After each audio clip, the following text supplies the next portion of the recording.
Sionis.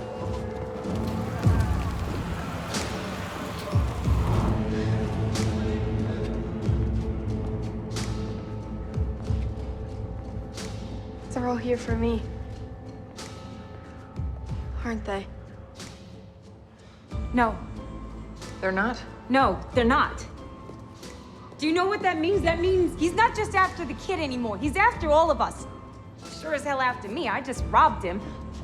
You just betrayed him. You just killed his BFF. And you're dumb enough to be building a case against him. So, unless we all want to die very unpleasant deaths and let Roman go finger fishing in the kid's intestinal tract, we're gonna have to work together.